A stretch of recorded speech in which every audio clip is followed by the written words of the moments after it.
el libro más leído por todas las generaciones, la luz que alumbra tu camino, el alimento que fortalece tu espíritu. Narrado por Wendy Necio Sub, la Biblia en 365 días. 26 de agosto, día 238 de este viaje emocionante de fe por la Biblia en 365 días.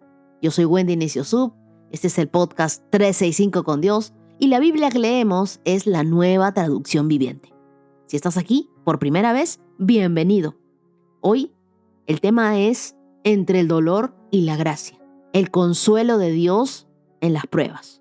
En el libro de Job escuchamos voces que acusan, voces que condenan. Sofar y Elifaz levantan juicios contra Job, confundiendo el sufrimiento con castigo. Pero la respuesta de Job abre un espacio de verdad. No todo dolor es fruto del pecado.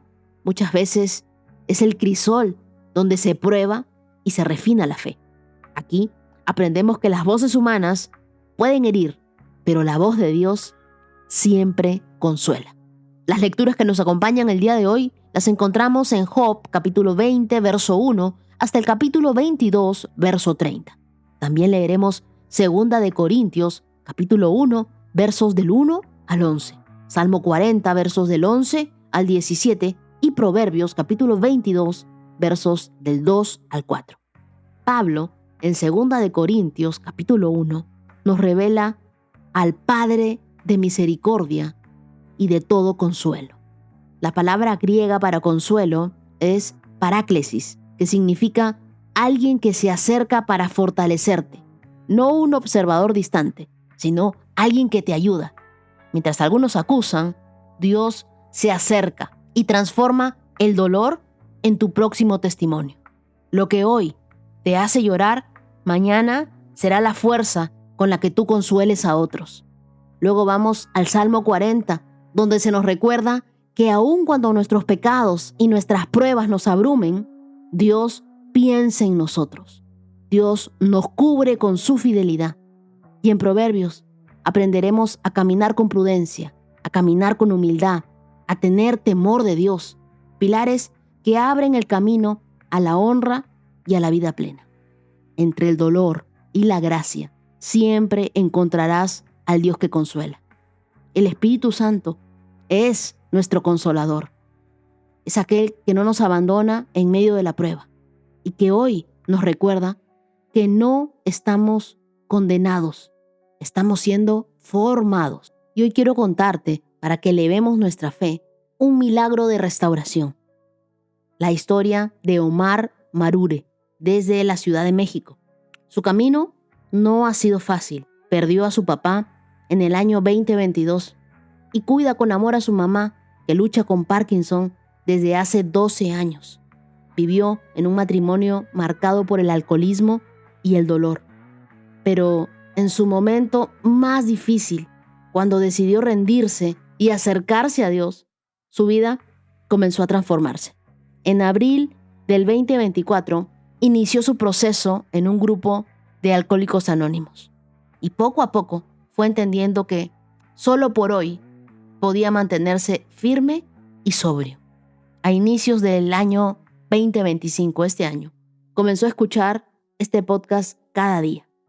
Y en medio de la palabra, encontró paz, encontró dirección, nuevas fuerzas para perdonar. Hoy disfruta cada instante con sus hijas, Valentina y Frida, compartiendo viajes, risas, momentos inolvidables, con la certeza de que Dios siempre cumple sus promesas. Omar nos recuerda que cuando nos rendimos ante Dios, Él hace nuevas todas las cosas y nos guía hacia una vida de libertad, de sanidad y de amor. Acompáñame en una oración. Señor, gracias porque en medio de la prueba, tu consuelo nos abraza y nos fortalece. Enséñanos a callar las voces que nos acusan y a escuchar tu voz, esa que es la única que nos restaura y nos consuela. Haznos portadores de esperanza para otros, que nuestro dolor se convierta en un testimonio de tu fidelidad. Gracias, Dios, porque tú no nos dejas, porque tú pones fija tu mirada en cada uno de nosotros. Tú respondes a nuestras oraciones. Gracias, Señor, porque ninguna oración cae en saco roto. Todas tendrán respuesta. Oro en el nombre poderoso de Cristo Jesús. Amén. Te pido que te amarres los cinturones, tomes tu Biblia, tu lapicero, tu cuaderno, le pidas al Espíritu Santo que te hable. Hoy será un día especial. Comenzamos. Job capítulo 20. Entonces Zofar, el naamatita, respondió: Debo responder porque estoy muy molesto. He tenido que soportar tus insultos, pero ahora mi espíritu me mueve a responder. ¿No te das cuenta que desde el principio del tiempo, desde que el hombre fue puesto sobre la tierra por primera vez, el triunfo de los malos ha durado poco y la alegría de los que viven sin Dios ha sido pasajera? Aunque el orgullo de los incrédulos llegue hasta los cielos y toquen las nubes con la cabeza, aún así, ellos desaparecerán para siempre y serán desechados como su propio estiércol. Sus conocidos preguntarán: ¿dónde están? Se desvanecerán como un sueño y nadie los encontrará. Desaparecerán como una visión nocturna. Quienes alguna vez los vieron no los verán más. Sus familias nunca volverán a verlos. Sus hijos mendigarán de los pobres, porque tendrán que devolver las riquezas que robaron. A pesar de ser jóvenes, sus huesos yacerán en el polvo. Ellos disfrutaron del dulce sabor de la maldad, dejando que se deshaciera bajo su lengua. La saborearon, dejándola mucho más tiempo en la boca, pero de repente, la comida en su estómago se vuelve ácida, un veneno en su vientre. Vomitarán la riqueza que se tragaron. Dios no permitirá que la retengan. Chuparán el veneno de cobras y la víbora los matará. Nunca más disfrutarán de las corrientes de aceite de oliva, ni de los ríos de leche y miel. Devolverán todo lo que consiguieron con tanto esfuerzo. Su riqueza no les traerá alegría, pues oprimieron a los pobres y los dejaron sin nada. Se adueñaron de sus casas, estuvieron siempre llenos de avaricia y nunca quedaron satisfechos. No queda nada de todo lo que soñaron. Comen hasta hartarse, pero después no les queda nada. Por eso su prosperidad no durará. En medio de la abundancia caerán en dificultades y el sufrimiento se apoderará de ellos. Que Dios les llene la vida de problemas, que Dios haga llover su enojo sobre ellos. Cuando intenten escapar de su arma de hierro, una flecha de bronce los atravesará. Cuando les arranquen la flecha de la espalda, la punta brillará con sangre. El terror de la muerte los invade. Sus tesoros serán lanzados a la más densa oscuridad. Un fuego descontrolado devorará sus bienes y consumirá todo lo que les queda. Los cielos pondrán al descubierto su culpa y la tierra testificará contra ellos. La inundación arrasará con su casa. El enojo de Dios descenderá en torrentes sobre ellos. Esa es la recompensa que Dios da a los malvados. Es la herencia decretada por Dios. Job capítulo 21. Entonces Job habló de nuevo. Escuchen con atención lo que digo. Es una forma de consolarme. Ténganme paciencia y déjenme hablar. Después de que haya hablado, podrán seguir burlándose de mí. Mi queja es con Dios, no con la gente. Tengo buenas razones para estar tan impaciente. Mírenme y quédense atónitos. Tápense la boca con la mano, totalmente sorprendidos. Cuando pienso en lo que estoy diciendo, me estremezco y mi cuerpo tiembla. ¿Por qué prosperan los malvados mientras se vuelven viejos y poderosos? Llegan a ver a sus hijos crecidos y establecidos y disfrutan de sus nietos. Sus hogares no corren ningún peligro y Dios no los castiga. Sus toros nunca dejan de procrear. Sus vacas tienen terneros y nunca pierden sus crías. Dejan brincar a sus niños como corderitos. Sus pequeños saltan y bailan. Cantan con panderetas y arpas y celebran al sonido de la flauta. Pasan sus días con prosperidad. Luego van a la tumba en paz. Sin embargo, le dicen a Dios: vete. No queremos nada de ti ni de tus caminos. ¿Quién es el Todopoderoso y por qué debemos obedecerlo? ¿En qué nos beneficiará orar? Creen que su prosperidad depende de ellos, pero yo no tendré nada que ver con esa forma de pensar. Sin embargo, la luz de los malvados parece no extinguirse nunca. ¿Alguna vez tienen problemas? ¿Acaso Dios les reparte dolores con enojo? ¿Se los lleva el viento como la paja? ¿Los arrastra la tormenta como el heno? De ninguna manera. Ustedes dicen, bien, al menos Dios castigará a los hijos de ellos, pero yo digo que Él debería castigar a los que pecan para que comprendan su juicio, que vean con sus propios ojos su destrucción y beban en abundancia del enojo del Todopoderoso. Pues después de muertos, no les importará lo que suceda a su familia. Pero ¿quién podrá enseñarle algo a Dios? Si es Él quien juzga aún a los más poderosos. Una persona muere próspera, muy cómoda y segura. La viva imagen de la salud, en excelente forma y llena de vigor. Otra persona muere en amarga pobreza, sin haber saboreado nunca de la buena vida. Sin embargo, a los dos se les entierra en el mismo polvo. Los mismos gusanos los comen a ambos. Miren, yo sé lo que están pensando. Conozco los planes que traman contra mí. Me hablarán de gente rica y malvada, cuyas casas desaparecieron a causa de sus pecados. Pero pregunten a los que han visto mucho mundo y ellos dirán la verdad. Los malvados se salvan en tiempos de calamidad y se les permite escapar del desastre. Nadie los critica abiertamente ni les dan su merecido por lo que hicieron. Cuando los llevan a la tumba, una guardia de honor vigila su sepultura. Un gran cortejo fúnebre va al cementerio. Muchos presentan sus respetos cuando los sepultan y descansan en paz bajo tierra. ¿Cómo podrán consolarme sus frases huecas? Todas sus explicaciones son mentiras. Job capítulo 22. Entonces Elifaz, el temanita, respondió: ¿puede una persona hacer algo para ayudar a Dios? ¿Puede aún el sabio ser de ayuda para él? ¿Saca algún provecho el Todopoderoso con que tú seas justo? Y si fueras perfecto, ¿le sería de beneficio?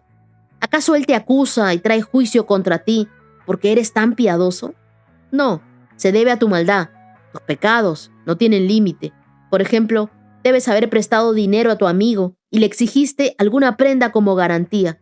Sí, lo dejaste desnudo. Debes haber negado agua a quien tenía sed y comida al hambriento. Probablemente pienses que la tierra le pertenecen a los poderosos y que solo los privilegiados tienen derecho a ella. Debes haber despedido a las viudas con las manos vacías y acabado con las esperanzas de los huérfanos. Pero estás rodeado de trampas y tiemblas de temores repentinos. Por eso, no puedes ver en la oscuridad y las olas de agua te cubren. Dios es tan grande, más alto que los cielos, está por encima de las estrellas más lejanas. Pero tú respondes: por eso Dios no puede ver lo que hago. ¿Cómo puede juzgar a través de las densas tinieblas? Pues densas nubes se arremolinan a su alrededor y no puede vernos. Él está allí arriba, caminando en la bóveda del cielo. ¿Seguirás en las antiguas sendas por donde anduvieron los malvados? Ellos fueron cortados en la flor de la vida, los cimientos de su vida, arrasados como un río. Pues dijeron a Dios: déjanos en paz. ¿Qué puede hacernos el Todopoderoso? Sin embargo, Él era quien llenaba sus hogares de cosas buenas, así que no tendré nada que ver con esa forma de pensar. Los justos se alegrarán al ver la destrucción de los malvados, y los inocentes se reirán con desprecio. Dirán: miren cómo han sido destruidos nuestros enemigos. Los últimos fueron consumidos en el fuego. Sométete a Dios y tendrás paz. Entonces te irá bien. Escucha las instrucciones de Dios y guárdalas en tu corazón. Si te vuelves al Todopoderoso, serás restaurado. Por lo tanto, limpia tu vida. Si renuncias a tu codicia del dinero y arrojas tu precioso oro al río, el Todopoderoso será tu tesoro. Él será tu plata preciosa. Entonces, te deleitarás en el Todopoderoso y levantarás tu mirada a Dios. Orarás a Él y Él te escuchará. Cumplirás los votos que le hiciste. Prosperarás en todo lo que decidas hacer y la luz brillará delante de ti en el camino. Si la gente tiene problemas, tú dices, ayúdalos, Dios los salvará. Hasta los pecadores serán rescatados porque tienen las manos puras. En las lecturas del día de hoy encontramos un contraste muy fuerte entre la acusación de Zofar y Elifaz contra Job y la respuesta de Job en defensa de su integridad. En Job capítulo 20, Zofar insiste en que los malvados disfrutan solo por un poco tiempo, es lo que nos dice en el verso 5, porque su aparente éxito se desvanece pronto. Habla como en un tono moralista, como si la desgracia de Job confirmara que él era un pecador oculto. Y aquí vemos cómo la religión, sin empatía, se convierte en un arma. Zofar refleja la voz del acusador, no la del amigo. No confundas el sufrimiento con el castigo. Tu prueba no es un veredicto, es un proceso de formación. En la historia de Israel, el sufrimiento muchas veces se entendía como consecuencia del pecado, pero Job rompe ese paradigma y él está siendo probado, no condenado. En Job 21, Job responde señalando algo que aún hoy nos incomoda. Muchas veces los malvados prosperan y mueren tranquilos, dice en el capítulo 21, versos del 7 al 13.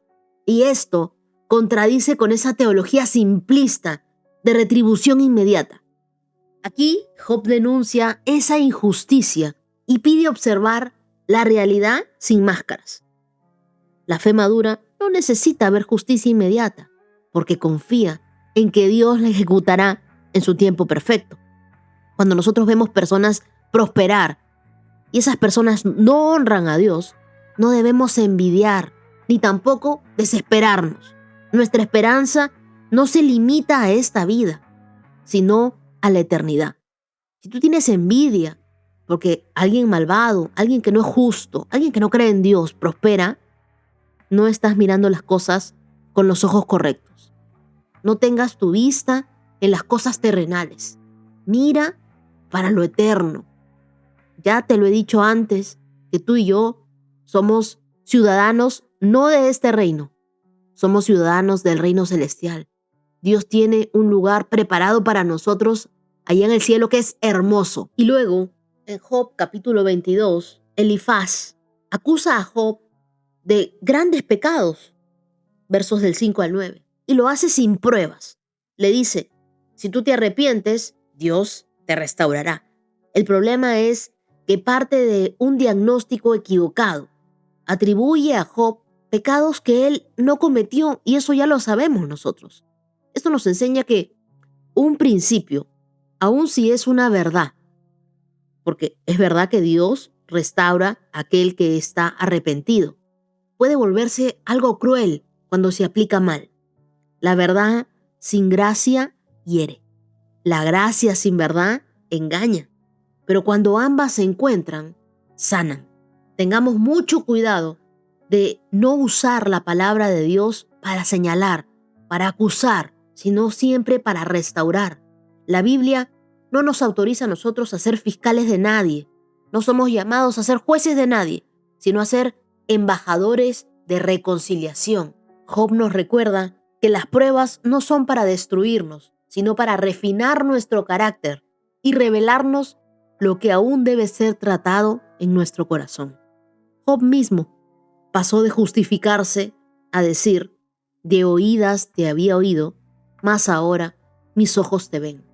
Las pruebas revelan si nuestra fe es circunstancial o verdadera.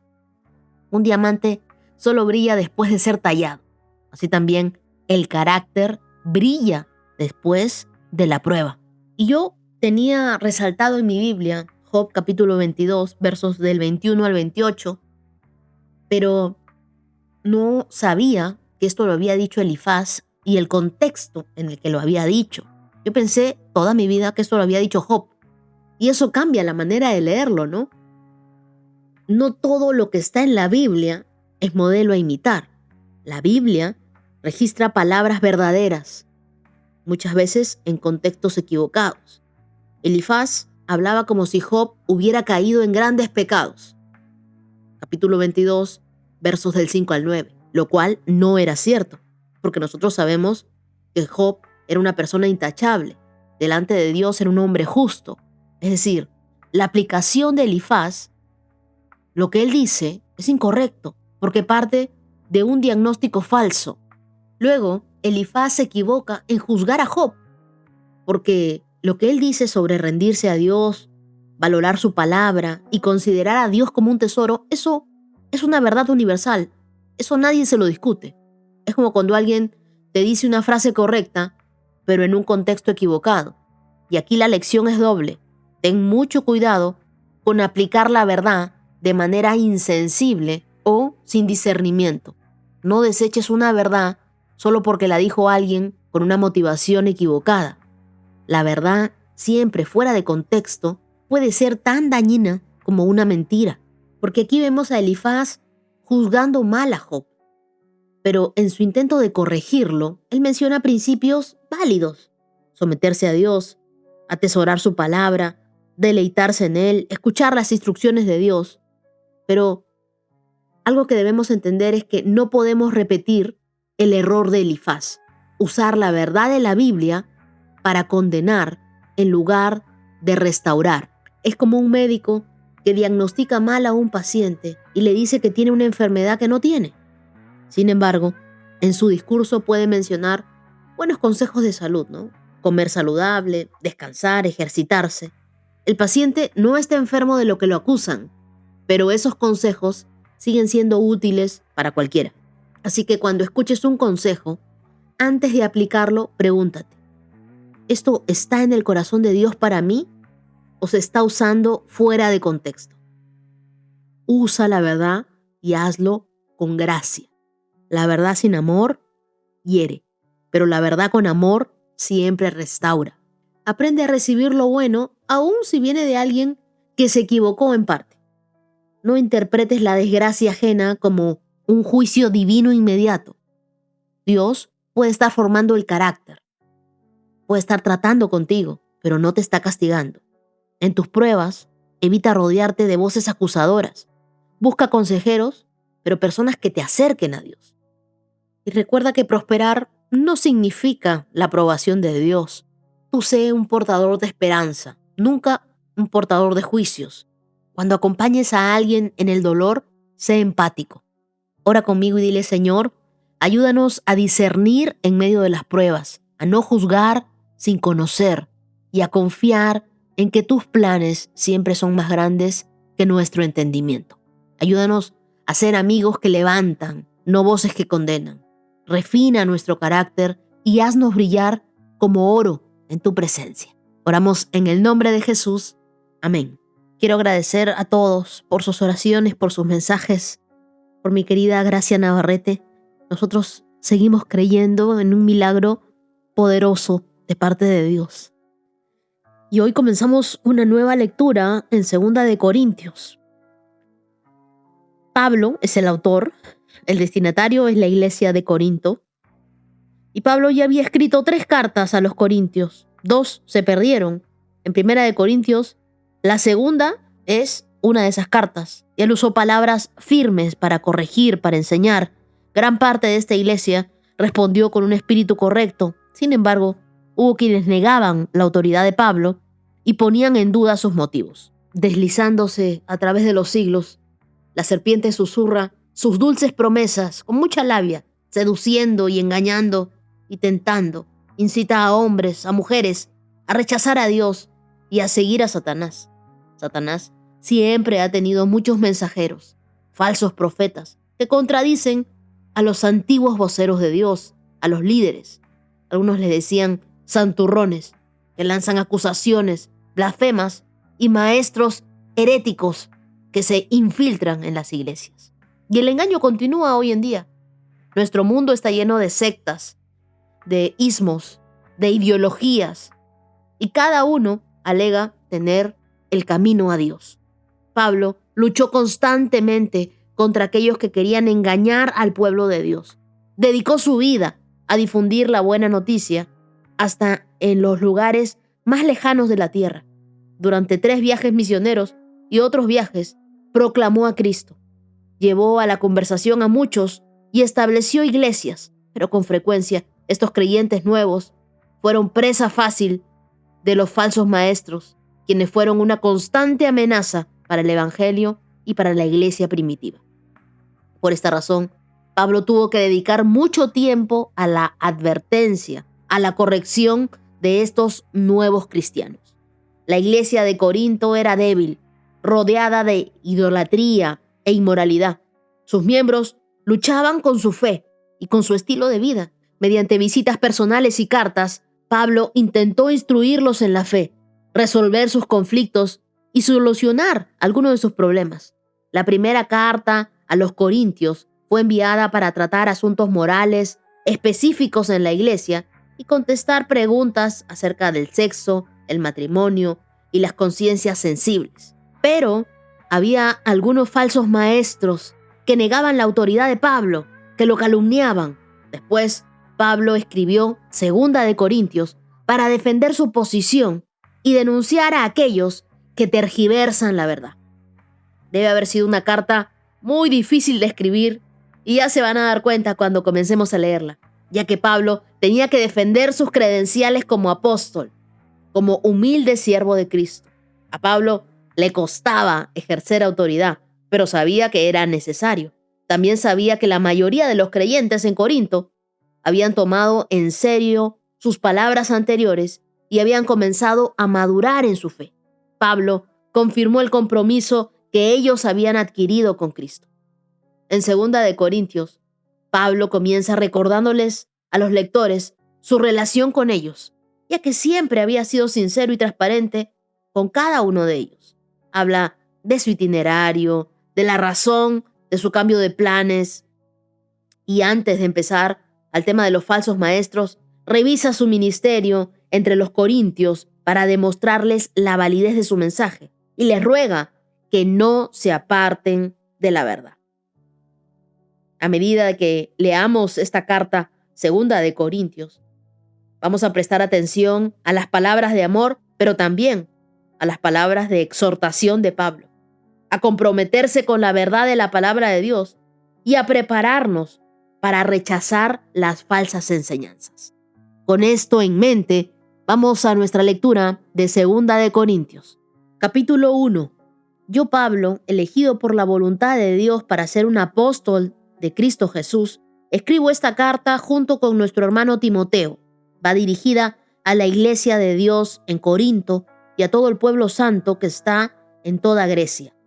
Que Dios nuestro Padre y el Señor Jesucristo les den gracia y paz. Toda la alabanza sea para Dios, el Padre de nuestro Señor Jesucristo. Dios es nuestro Padre misericordioso y la fuente de todo consuelo. Él nos consuela en todas nuestras dificultades, para que nosotros podamos consolar a otros. Cuando otros pasen por dificultades, podremos ofrecerles el mismo consuelo que Dios nos ha dado a nosotros. Pues cuando más sufrimos por Cristo, tanto más Dios nos colmará de su consuelo por medio de Cristo. Aún cuando estamos abrumados por dificultades, es para el consuelo y la salvación de ustedes, pues cuando nosotros somos consolados, ciertamente los consolaremos a ustedes. Entonces podrán soportar con paciencia los mismos sufrimientos que nosotros. Tenemos la plena confianza de que al participar ustedes de nuestros sufrimientos, también tendrán parte del consuelo que Dios nos da. Amados hermanos, pensamos que tienen que estar al tanto de las dificultades que hemos atravesado en la provincia de Asia. Fuimos oprimidos y agobiados más allá de nuestra capacidad de aguantar y hasta pensamos que no saldríamos con vida. De hecho, esperábamos morir, pero como resultado, dejamos de confiar en nosotros mismos y aprendimos a confiar solo en Dios, quien resucita a los muertos. Efectivamente, Él nos rescató del peligro mortal y volverá a hacerlo de nuevo. Hemos depositado nuestra confianza en Dios y Él seguirá rescatándonos, y ustedes nos están ayudando al orar por nosotros. Entonces mucha gente dará gracias porque Dios contestó bondadosamente tantas oraciones por nuestra seguridad. Les decía que Pablo escribe esta carta a la iglesia de Corinto alrededor del año 55 después de Cristo. Después de haber pasado por momentos de gran sufrimiento en Asia, y en estos primeros 11 versículos, él abre su corazón, mostrando 3 verdades poderosas. ¿Quién nos llama? ¿Quién nos consuela? ¿Y para qué nos permite pasar por pruebas? Versos 1 y 2, Pablo inicia presentándose, y él dice que es un apóstol de Cristo Jesús. Y también dice, por la voluntad de Dios. Esto significa que su identidad y su propósito no dependían de sus logros, sino del llamado divino de Dios. La iglesia de Corinto necesitaba recordar que no seguían a un hombre, sino a un Dios que llama, a un Dios que envía, a un Dios que sostiene. Y aquí hay una clave. Tu identidad en Dios no se basa en lo que tú haces, sino en aquel que te envió. La verdadera seguridad no viene de lo que controlas, sino de a quién perteneces. Tú y yo le pertenecemos a Dios. En los versos del 3 al 7, Pablo usa una expresión única. Padre de misericordia, misericordioso. Y luego dice, la fuente de todo consuelo. El Dios de todo consuelo. El término griego para consuelo es paraklesis, que no significa solo alivio emocional, sino alguien que se acerca a fortalecer, a levantar. Con esto quiero decirte, Dios es aquel que nos consuela. Dios no solo es un observador distante de tu dolor, es el que entra al valle contigo para sostenerte. Y hay que darnos cuenta de que Dios nos consuela para que nosotros podamos consolar. Entonces, lo que hoy te duele, mañana se convertirá en tu testimonio. La gente se conecta más con tus cicatrices que con tus éxitos. Alguien que atravesó cáncer y conoció la fidelidad de Dios en medio de un hospital, hoy puede abrazar a otros con más fuerza y empatía que ninguna clase o algún libro motivacional podría lograr. Quiero que sepas que si hoy estás pasando por momentos de sufrimiento, momentos de dolor, también serás consolado por Dios. También conocerás al Dios consolador. Me gusta mucho el título que le pusieron a este pasaje. Dios ofrece consuelo a todos. Quiero leerte esta parte que me gustó mucho y la sentí profundamente en mi corazón. Nosotros fuimos oprimidos, dice la Biblia, en el verso 8, y agobiados más allá de nuestra capacidad de aguantar, y hasta pensamos que no saldríamos con vida. De hecho, esperábamos morir, pero como resultado, dejamos de confiar en nosotros mismos y aprendimos a confiar solo en Dios, quien resucita a los muertos. Efectivamente, Él nos rescató del peligro mortal y volverá a hacerlo de nuevo. Hemos depositado nuestra confianza en Dios y Él seguirá rescatándonos. Dios volverá a hacerlo de nuevo. Esa es mi confianza, esa es mi seguridad. Y quiero que hoy tú también sientas como Dios te recuerda. Si yo lo hice antes, si yo te rescaté antes, si yo te salvé antes, yo volveré a hacerlo en tu vida. Versos del 8 al 11, Pablo confiesa que en Asia llegaron a sentirse tan abrumados, tan afligidos, más allá de su capacidad de aguantar, al punto de creer que se iban a morir. Y esto rompe con el mito de que cuando uno es creyente, de cuando uno ama a Dios, siempre se siente fuerte, se siente invencible. Pero no, a veces el dolor nos lleva a los límites. Y es ahí donde Pablo aclara, esto sucedió para que dejáramos de confiar en nosotros mismos y aprendiéramos a confiar solo en Dios. Amigos, las pruebas no son para afligirnos, sino para ayudarnos a madurar y a depender de Dios. Dios no permite las pruebas para quebrarte, sino para entrenarte en una confianza radical por Él.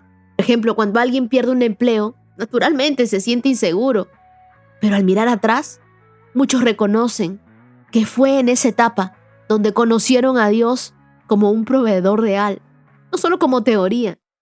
Cuando no tienes quien provea para ti, cuando dejaste de recibir, ¿quién fue tu proveedor? Mi proveedor fue Dios. Hubo un momento en el que renuncié a un trabajo y a una seguridad que tenía, a algo fijo mensual. Y yo dije, ¿y ahora qué hago? Y ahora este cliente ya no lo tengo. Dios se encargó de suplir lo que yo necesitaba. Haz memoria de tu llamado. Cada vez que dudes de ti, recuérdalo. No te llamaste a ti mismo o a ti misma. Fue Dios quien te llamó y te puso ahí. Consuela así como tú has sido consolado. Consuela con lo que recibiste. Por ejemplo, cuando alguien pierde un ser querido, yo siento el dolor de esa persona. Me da tanta pena, me da tanta tristeza y me pongo a consolarlo, a orar por esa persona, a hacerme cercana. Hace poco, que ustedes deben recordar que falleció mi tía Ruti, yo me acerqué a sus hijos, mi tía de cariño, y le dije a cada uno de ellos unas palabras que salían de mi corazón. Incluso ese día tomé también un momento para hablarles a los hijos, porque todos consolaban al esposo, a los padres, pero pocos se preocupaban de los hijos. Y cuando uno pasa por eso, sabe cómo se siente la otra persona. Entonces, aún en medio de tu pérdida, aún en medio de tu dolor, así como nosotros hemos sido consolados por Dios, podemos consolar a otras personas. De repente tú has pasado por ansiedad, o has pasado por una enfermedad, o por una pérdida, al igual que yo. Bueno, ahora eso es parte de tu testimonio, de tu ministerio, y con eso tú puedes aprender a consolar a otros. Cuando yo comencé a acercarme a Dios y a conocer de Él, al principio yo me sentía muy rechazada. Y me acuerdo que después, ya cuando me hice guía, maestra y enseñaba a otras personas y a otras mujeres la Biblia, constantemente me iba a retiros, a campamentos, donde podía hablar con otras mujeres. Y al contarles mi experiencia, las cosas que yo viví, las cosas que me dolieron, las palabras que me marcaron y orar por ellas, me di cuenta que a través de mis heridas, ellas también recibían parte del consuelo de Dios. Así que nunca desestimemos esos dolores, esas pruebas que hemos vivido, porque hoy se hacen parte de nuestro testimonio. Entrega el control total de la prueba. Así como Pablo, decide confiar, aunque no entiendas el proceso. Y mira la forma increíble que tiene Pablo en el verso 11 de terminar esta parte y les dice, y ustedes nos están ayudando al orar por nosotros. Entonces, mucha gente dará gracias porque Dios contestó bondadosamente tantas oraciones por nuestra seguridad. Pablo sabía que las oraciones de otros eran clave para su victoria. Es que la fe no se vive en solitario, por eso es tan importante esta comunidad. El que tú, cuando estás pasando por un momento difícil y necesitas oración, escribas ahí en los comentarios y digas, por favor, comunidad, oren por mí. Y otra persona al otro lado del mundo va a estar orando por ti. De repente no te conoce, pero como sabe que estás pidiendo una oración, ¿sabes qué? Dios siempre contesta bondadosamente las oraciones. Quiero orar contigo hoy y pedirle a este Padre de misericordia que tenemos. Gracias porque en cada prueba nunca nos dejaste solos, sino que siempre nos rodeas con tu consuelo. Enséñanos a transformar nuestro dolor en un ministerio, en un mensaje para otros. Que lo que nos puede haber dolido pueda sanar a otra persona. Ayúdanos a depender solo de ti cuando nuestras fuerzas se acaben. Ayúdanos a ser instrumentos de tu consuelo para quienes hoy están atravesando por valles de dolor. Espíritu Santo, tú que eres el consolador por excelencia, llega allí y consuélalos, que sientan tu amor. Ven a impactar sus vidas, Espíritu Santo, que nunca se sientan solos, que nunca sientan que sus oraciones no son escuchadas. Revélate a ellos como solo tú lo sabes hacer. Hoy oro en el nombre de Jesús. Amén. Salmo 40, verso 11. Señor, no me prives de tus tiernas misericordias, que tu amor inagotable y tu fidelidad siempre me protejan, pues me rodean las dificultades. Son demasiadas para contar.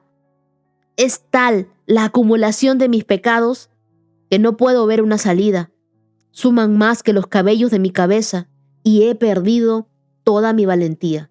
Por favor, Señor, rescátame. Ven pronto, Señor, y ayúdame. Que los que tratan de destruirme sean humillados y avergonzados. Que los que se deleitan en mis dificultades retrocedan con deshonra. Que su vergüenza los horrorice, porque dijeron, ajá, ahora sí los atrapamos. Pero que todos los que te buscan se alegren y se gocen en ti. Que los que aman tu salvación griten una y otra vez, el Señor es grande. En cuanto a mí, pobre y necesitado, que el Señor me tenga en sus pensamientos. Tú eres mi ayudador y mi salvador. Oh Dios, no te demores. En el Salmo 40, los primeros 10 versos, los que vimos ayer, muestran la gratitud de cómo Dios lo libró. Pero en los versos del 11 al 17, David cambia el tono. Ahora clama porque está en medio de dificultades, reconociendo que solo la misericordia y la fidelidad de Dios pueden sostenerlo. Y aquí vemos la tensión de la vida espiritual. Un día celebramos la victoria y al día siguiente nuevas pruebas. Lo cierto es que la fe no nos libra de la batalla, nos da la fuerza para volver a pelear mañana. En el verso 11, David no pide riquezas, tampoco pide poder ni venganza. Él primero pide que el amor inagotable y que la fidelidad de Dios lo sigan cubriendo. Son 2 columnas del carácter divino de Dios. Es decir, Señor, lo que necesito no es una salida rápida, sino tu carácter conmigo. En medio de una crisis, lo más seguro no es la estrategia, sino recordar quién es Dios. En el verso 12, David reconoce que sus pecados son más que los cabellos de su cabeza. Y aquí confiesa que no son solo enemigos externos, sino batallas internas. Cuando él dice, he perdido toda mi valentía, está revelando algo que muchos no confiesan, que están cansados. La vergüenza te quiere hacer huir de Dios, pero la gracia siempre te recuerda que en tus peores días, Él sigue pensando en ti. Reconocer debilidad no es señal de derrota, es la llave para que Dios pelee por ti. En los versos del 13 al 15, David pide que quienes se burlan de su caída sean avergonzados, no por sed de venganza, sino por confianza en que la última palabra no la tiene el enemigo, sino Dios. En la cultura antigua, decir, ajá, lo atrapamos, era una burla de victoria.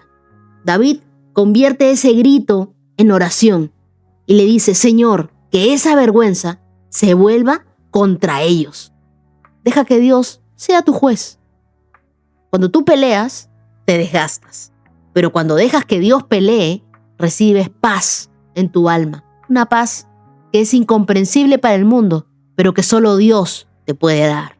Luego, en el verso 16, es el contraste con los burlones. David proclama que los que aman tu salvación digan una y otra vez, el Señor es grande. El gozo aquí no depende de la circunstancia, sino del Dios que salva. Por ejemplo, en un hospital hay 2 personas que enfrentan la misma enfermedad. Una vive en queja y la otra en adoración. La diferencia no es el dolor, sino el enfoque del corazón. Cuando tú sientas que las fuerzas se acaban, repite en voz alta, el Señor es grande. Esa declaración cambia toda la atmósfera. Y en el verso 17, el Salmo cierra con ternura. Yo soy pobre y necesitado, pero el Señor piensa en mí. Y aquí nos habla de tener presente, de tener en cuenta. David no se siente olvidado. Aunque esté quebrado, él sabe que Dios piensa en él. Si Dios tuviera una refrigeradora, una nevera, tu foto estaría ahí pegada. Si Dios tuviera una billetera, tu foto estaría ahí dentro de esa billetera. Aunque tú te sientas insignificante, estás en los pensamientos de Dios. Y eso debería renovar tu fe y también tu valor. Por último, quiero recordarte que Dios es tu ayudador y tu salvador. La fuerza del creyente no está en evitar los problemas, sino en vivir bajo la misericordia y la fidelidad de Dios, confiando que Él piensa en ti, incluso cuando tú mismo has perdido la valentía. Ora hoy conmigo y dile: Señor, gracias porque tus misericordias nunca me faltan y tu fidelidad me rodea en cada valle de sufrimiento y de dolor. Aunque mis pecados me abruman y las dificultades me quiten las fuerzas, sé que me tienes en tus pensamientos. Hoy declaro con gozo: tú eres grande, tú peleas por mí. Yo sé que tú eres mi ayudador y que tú eres mi salvador. Oro en el nombre de Jesús. Amén. Proverbios 22, verso 2. El rico y el pobre tienen esto en común: a ambos los hizo el Señor. El prudente se anticipa al peligro y toma precauciones. El simplón avanza a ciegas y sufre las consecuencias. La verdadera humildad y el temor del Señor conducen a riquezas, a honor y a una larga vida. El verso 2 del Proverbio 22 es un verso que nos aterriza. El valor humano no está en las riquezas, sino en haber sido creados por Dios. En el antiguo Israel, la riqueza o la pobreza podían verse como señales de bendición o de maldición.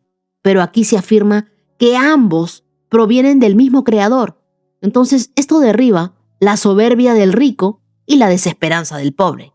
Nuestra identidad no depende de lo que tenemos, sino de a quién pertenecemos. El valor de tu vida no se mide de acuerdo a tu cuenta en el banco, sino por el precio que Jesús pagó por ti. Tú vales la sangre de Jesús en la cruz del Calvario. El verso 3, el prudente se anticipa al peligro y toma precauciones, mientras que el simplón avanza a ciegas y sufre las consecuencias. Y aquí aparece un contraste. La prudencia no es miedo, es discernimiento. La palabra prudente también significa astuto para el bien, alguien que observa y analiza antes de actuar, mientras que el simplón es el ingenuo que no mide las consecuencias. El prudente, antes de invertir, pide un consejo, ora. El simplón se deja llevar por promesas rápidas y vacías y luego se endeuda. La fe no es correr sin pensar, es obedecer aunque cueste, con los ojos puestos en Dios. Y en el verso 4, la verdadera humildad y el temor del Señor conducen a riquezas, a honor y a una larga vida. Aquí, riquezas no son solo materiales, sino plenitud, relaciones sanas, estabilidad. El temor del Señor es reverencia y también dependencia, no miedo. Dios promete que la humildad abre puertas. El orgullo jamás puede alcanzar. En un mundo que celebra la autopromoción, la persona humilde brilla más porque refleja a Dios. El que se rinde en la presencia de Dios se levanta con fuerza para impactar a generaciones. Entonces, estos proverbios nos recuerdan que la vida se construye en 3 pilares: el valor en Dios, no en lo que tienes; la prudencia en cada decisión, anticipándote al peligro; la humildad y ese temor reverente que traen honra y plenitud. Ora conmigo y dile: Señor, gracias porque mi valor no depende de mi riqueza ni de mi pobreza, sino de que soy tu creación. Soy un hijo tuyo, soy una hija tuya. Dame prudencia para anticiparme a los peligros y dame humildad para caminar siempre bajo tu temor. Que mis días estén marcados por tu honra y por tu bendición. Oro en el nombre de Jesús. Amén. Día 238. Check. Quiero comenzar agradeciendo a los corazones generosos, a Verónica Andrea Torres, a Elda Marina Díaz Martínez, a mi querido Jordi Rodríguez Pérez, a María Castañeda Chogo, a María Cabral, a Ana Cepeda, y quiero regalarles Segunda de Samuel, capítulo 22, versos 2 y 3, que dice: El Señor es mi roca, mi fortaleza y mi salvador.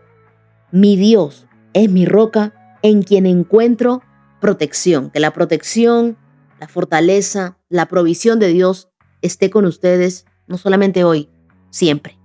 Quiero contarles que también estoy avanzando en el envío de regalo de mi libro y ya voy a solo 632 mensajes por responder. He avanzado un montón. Y hoy, 26 de agosto, quiero saludar a los que están cumpliendo años en esta querida comunidad. Feliz cumpleaños a mi querido Germán González Balduino. Hoy celebramos tu vida con alegría, tu familia y Noemí, quien camina contigo en este hermoso viaje de fe. Desea que este nuevo año sea de transformación, de propósito, de comunión más profunda con Dios. Eres una persona valiosa, amada, y que el Señor prepare tu corazón y tus pasos para cumplir su voluntad en cada área de tu vida. También feliz cumpleaños a Lau, quien nos escucha desde Utah, Estados Unidos. Querida Lau, qué hermoso que celebres un año más de vida acercándote más a Dios. Has escogido la mejor parte. Que este nuevo tiempo esté lleno de su amor, de su paz, de sus promesas cumplidas. Yo creo que tú eres como esa María, la que escogió la mejor parte. También quiero saludar a Grecia Isabela. Hoy celebramos tus 2 añitos, lleno de risas, de abrazos, del amor inmenso que tienes en el hogar. Eres un milagro, eres una luz que ilumina cada día la vida de tu mami. Que el Señor te guíe siempre, te proteja, te llene de alegría y de salud. Un abrazo enorme también hasta Cali, hasta el Valle de Cauca, para Eliana Poloche. Hoy celebro tu cumpleaños, Eliana, y oro para que este nuevo comienzo en tu vida, con ciudad, con trabajo y nuevas amistades, esté lleno de la dirección de Dios. Que sientas cada día su compañía, que sus planes son de bien y no de mal para ti, y que siempre recuerdes que Dios está contigo. Feliz cumpleaños para mi querida Amelia Páez. Hoy celebramos tus 5 añitos desde Areguá, Paraguay. Tú lo celebras con una sonrisa en el corazón. Tu familia agradece a Dios por tu vida y pide que siempre crezcas rodeada de amor, de alegría, de la presencia de Jesús en tu corazón. Que nunca tengas miedo y que sepas que eres una niña muy especial, Amelia. Dios te bendiga, princesa. Hoy también este saludo va hasta Tunja, Boyacá, para mi querida Jenny Daza. Jenny, tu amiga Esmeralda, te admira profundamente y agradece a Dios por tu vida, porque tú eres más que una amiga, eres como una hermana. Que este nuevo año esté lleno de bendiciones, de alegría y sobre todo que sigas caminando firme en el propósito que Dios te regaló.